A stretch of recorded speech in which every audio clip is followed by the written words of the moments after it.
आज दिनांक 7 ऑगस्ट रोजी मंत्रालय मुंबई येथे माननीय मुख्यमंत्री एकनाथजी शिंदे साहेब, माननीय उपमुख्यमंत्री तथा वित्तमंत्री माननीय अजितदादा पवार साहेब, माननीय उपमुख्यमंत्री तथा गृहमंत्री नामदार देवेंद्रजी फडणवीस साहेब यांच्या समवेत एस टीमधल्या सर्वच प्रमुख संघटनांची संयुक्त कृती समितीची तयार झालेली आहे। त्या संयुक्त कृती समितीची बैठक आज पार पडली। संयुक्त कृती समितीच्या वतीनं आग्रहपूर्वक माननीय मुख्यमंत्र्याकडे असा आग्रह धरण्यात आला की एस टी कर्मचाऱ्यांचं वेतन आणि राज्य सरकारचं वेतन हे समसमान झालं पाहिजे। राज्य सरकार एवढ्याच वेतन श्रेण्या आम्हाला मिळाल्या पाहिजेत, अशा प्रकारचा आग्रह त्या ठिकाणी धरण्यात आला।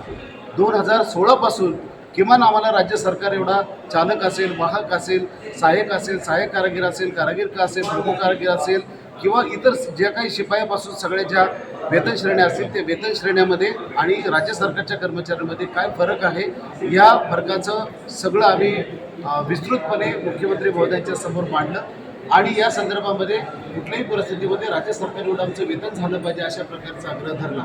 यावर मुख्यमंत्री महोदयांनी आमचं सरकार एस टी कर्मचाऱ्यांना नेहमीच चांगल्या भावनेने बघत आलेलं आहे।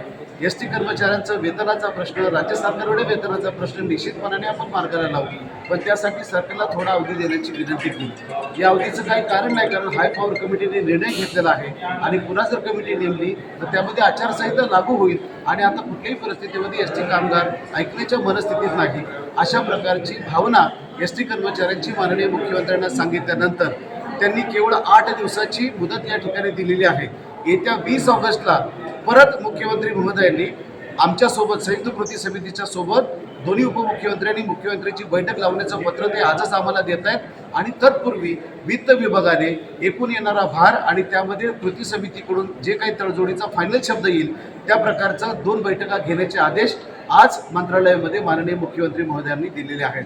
दुसरी बाब म्हणजे कृती समितीच्या वतीनं एस टी कामगारांच्या वेतनाची जबाबदारी ही राज्य सरकारने घेतली जावी आणि एस टीला बळकटी प्राप्त होण्यासाठी एस टीच्या इंधनाचा अधिभार जो आहे तो इतर मच्छीमारांना दिला जातो, फेरीबोटीला दिला जातो, तो अधिभार आमचा कमी करण्यात यावा, टोल टॅक्समधून आम्हाला माफ करण्यात यावं आणि तिसरी बाब म्हणजे की जो प्रवासी कर आमच्यावरती लादलेला आहे त्याचं 10% वळतावळत करून दिले जातात, परंतु उरलेले 7.5% सुद्धा आम्हाला वळती करून द्यावेत, अशा प्रकारची मागणी त्या ठिकाणी केली।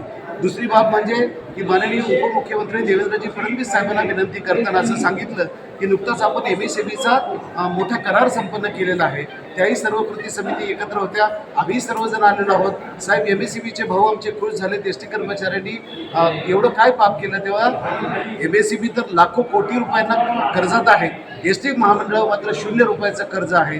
आमचं महामंडळ हे कर्जमुक्त असल्यामुळं आम्हाला सुद्धा MSMEच्या भावंडांप्रमाणे आमच्या सुद्धा घरची लोक खुश झाली पाहिजे अशा प्रकारची विनंती केली। यावरही देवेंद्र फडणवीस साहेबांनी आमच्या बाबतीमध्ये एक चांगला निर्णय त्या ठिकाणी घेतला जाईल अशा प्रकारचं अभिवचन दिलेलं आहे।